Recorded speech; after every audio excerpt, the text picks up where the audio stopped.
Hello friends, आज की इस वीडियो में हम एक प्रॉब्लम सॉल्व करने जा रहे हैं। जो प्रॉब्लम हमारे binary search tree data structure पे बेस्ड है। तो प्रॉब्लम स्टेटमेंट क्या करता है कि हमको एक बाइनरी सर्च ट्री गिवन है, हमको उस बाइनरी सर्च ट्री में kth largest element find out करके बताना है। ठीक है, kth जो है ना, k ये हमको यूजर इनपुट कर रहा है रन टाइम पे।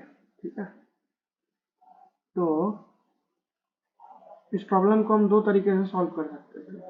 ठीक है, एक वे जिससे हम इसको सॉल्व कर सकते हैं वो है कि हम अपने ट्री में ही जब भी हम रिकर्सिव वे में इसको सॉल्व करेंगे ना, हम वहाँ पे k का जो वैल्यू है उसको डिक्रीमेंट करते जाएंगे, और जब k का वैल्यू इक्वल्स टू 0 हो जाएगा ना, उस केस में हम क्या रिटर्न करेंगे? उस केस में हम रिटर्न कर देंगे हमारे रूट का डेटा। ठीक है, क्योंकि हमको इसमें एक बाइनरी सर्च ट्री गिवन है, हमको ये बताना है कि kth लार्जेस्ट एलिमेंट क्या है। ठीक है, हमको बाइनरी सर्च ट्री का एक प्रॉपर्टी पता है कि अगर हमको कोई सा भी एक ट्री गिवन है, ठीक, और हमको ये आइडेंटिफाई करना है कि वो BST है, तो उसका हम इन ऑर्डर ट्रैवर्सल निकालते हैं, और जो हम in order traversal find out किए ना, तो वो अगर सॉर्टेड ऑर्डर में आ गया तो हम सिंपली कह देंगे कि हमारा जो ट्री है ये बाइनरी सर्च ट्री है। बाइनरी सर्च ट्री का क्या एडवांटेज है कि हम जो अपना सर्च करते हैं ना किसी भी की को, या फिर कोई सा भी ऑपरेशन हम परफॉर्म करते हैं अपने डेटा स्ट्रक्चर पे, लाइक इंसर्शन, डिलीशन और सर्चिंग, ये हम काम O ऑफ n में कर लेते हैं। ठीक है, हम राइट सब ट्री को ट्रैवर्स करते हैं। ठीक है, क्योंकि हम अपने रूट के डेटा से दो चीज कंक्लूड कर लेते हैं कि जो भी छोटा एलिमेंट है रूट के डेटा से ना, वो लेफ्ट सब ट्री में अवेलेबल होगा, और जो एलिमेंट ग्रेटर है किससे, रूट के डेटा से, वो उसके राइट सब ट्री में एग्जिस्ट करता है।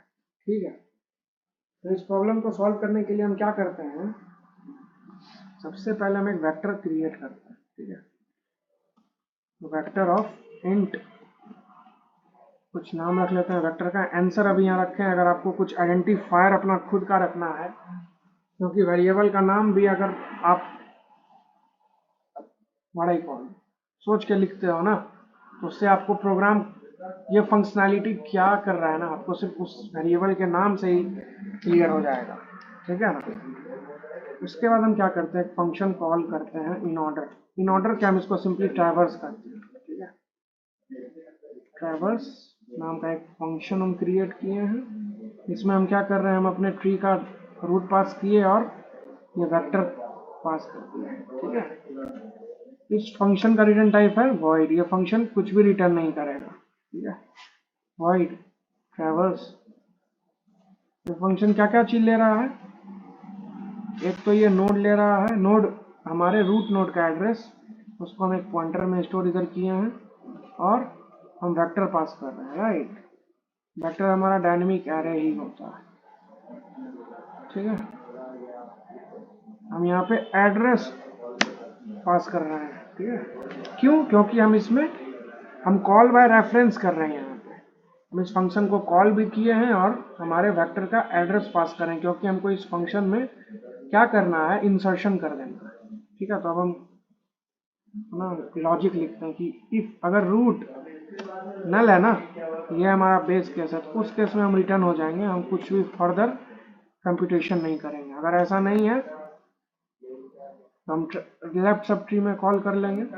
ठीक है, रूट का लेफ्ट सब ट्री में ये काम करेंगे, फिर आंसर पास कर देंगे हमारा जो वेक्टर है, और आंसर डॉट पुशबैक क्या कर देंगे, रूट का डेटा हम इसमें इंसर्ट कर देंगे हमारे वेक्टर में।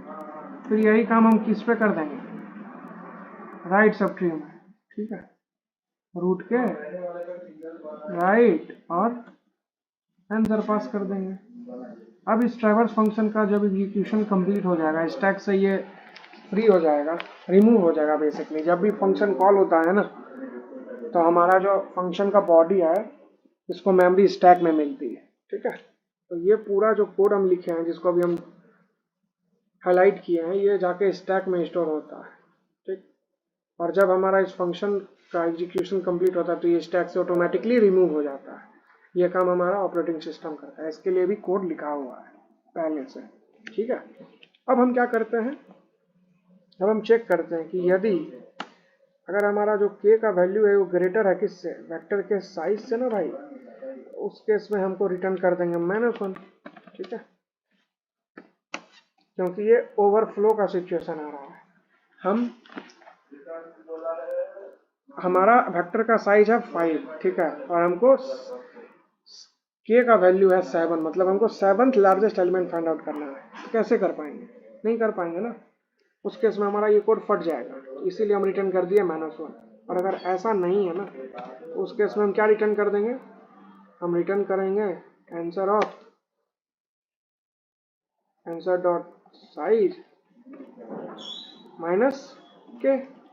ठीक है, क्यों, मान लीजिए ये जो हमारा ट्री था, ये जब हमारे वेक्टर में स्टोर हुआ तो इसका साइज कितना है 3, तो 3 - 2 क्या हुआ 1, और 1 पे क्या प्रेजेंट है 1, हमको पता है हमारा एरे हो गया, वेक्टर हो गया, उसका इंडेक्सिंग 0 से स्टार्ट होता है। ठीक है, तो सेकंड इंडेक्स पे क्या प्रेजेंट है 4, वही हमको रिटर्न करना है, इसीलिए answer dot size -k। Compile करके देखते हैं इस कोड को। ठीक है, तो हमारा एक्सपेक्टेड जो था और हमारा आउटपुट जो है दोनों सेम है। सबमिट कर देते हैं इस कोड को। जैसा कि हमको दिख रहा है हमारा प्रॉब्लम सक्सेसफुली सॉल्व हो चुका है। अब हम डिस्कस करते हैं कि बेसिकली हम किए क्या। हम अपने इस ट्री का in order traversal find out कर लिए। ठीक है, उसके बाद क्या किए, हम एक कंडीशन चेक किए कि क्या k का जो वैल्यू है क्या हमारे ये वेक्टर के साइज से ग्रेटर तो नहीं है। अगर ग्रेटर है तो उस केस में कोई लार्जेस्ट एलिमेंट नहीं होगा, तो उस केस में हमको कुछ तो रिटर्न करना होगा, क्योंकि इस फंक्शन का रिटर्न टाइप इंटीजर है, इसीलिए हम -1 रिटर्न किए। ठीक, और अगर ऐसा नहीं है ना, तो उस केस में हम क्या रिटर्न करेंगे, हमारा अगर ये कंडीशन हमारा फॉल्स हो गया, इसका मतलब k जो है वो छोटा है और इक्वल है हमारे वेक्टर के साइज का। ठीक, तो उस केस में हमको रिटर्न करना है kth लार्जेस्ट, तो जो भी साइज है उसमें -k कर दो, और बेसिकली जब ये रिजॉल्व होगा ना, तो ये हमारा इंडेक्स, ये जब रिजॉल्व होगा तो एक वैल्यू आएगा, और वो ही वैल्यू हमारा इंडेक्स को रिप्रेजेंट कर रहा है, और उसी को हम रिटर्न कर रहे हैं। और जैसा कि हम देखें कि हमारा प्रॉब्लम सक्सेसफुली सॉल्व हो चुका है। ठीक, इसको और हम ऑप्टिमाइज कर सकते हैं। ठीक है, कैसे, एक तरीका है, जैसे कि हम kth largest element in an array solve किए थे ना, उसमें हम हीप यूज किए थे, प्रायोरिटी क्यू बेसिकली। ठीक, अगर हम यहाँ पे मिन हीप यूज करें, क्या हमारा प्रॉब्लम सक्सेसफुली सॉल्व हो पाएगा, हो पाएगा ना। हम मिन हीप में एलिमेंट को इंसर्ट करते जाएंगे, और हमारे वेक्टर का साइज चेक करते, सॉरी, हम अपने व्हाट आई कॉल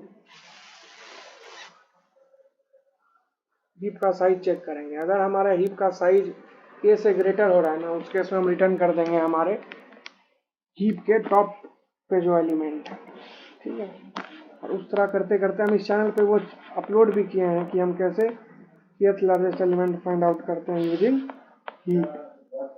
उम्मीद है आपको इस वीडियो को समझने में दिक्कत नहीं जाएगी। अगर दिक्कत जाएगी ना, तो आप इस कोड को ड्राई रन करो।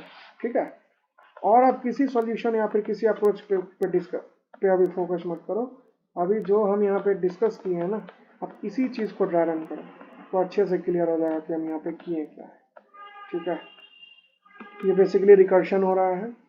ठीक है, हम पहले लेफ्ट सब ट्री पे कॉल किए, फिर ये हमारा डेटा को प्रोसेस किया, उसके बाद हम same call right sub tree पे भी अप्लाई कर दिए। ठीक है, उसके बाद हम एक सिंपल सा एक कंडीशन लगाया कि अगर k का वैल्यू ग्रेटर हो रहा है हमारे वेक्टर के साइज के ना, उस केस में हमको रिटर्न करना है -1। ठीक है, और अगर ऐसा नहीं है तो हमको हमारे वेक्टर का जो साइज है उसमें k माइनस करेंगे तो एक इंडेक्स वैल्यू आएगा, और हम अपने इस वेक्टर से वही एलिमेंट रिटर्न कर देंगे। तो उम्मीद है आपको इस वीडियो को समझने में दिक्कत नहीं जाएगी। इस वीडियो को लाइक कीजिए, इस चैनल को सब्सक्राइब कीजिए। मिलते हैं आपसे अगले वीडियो में, तब तक के लिए bye, thank you and good bye.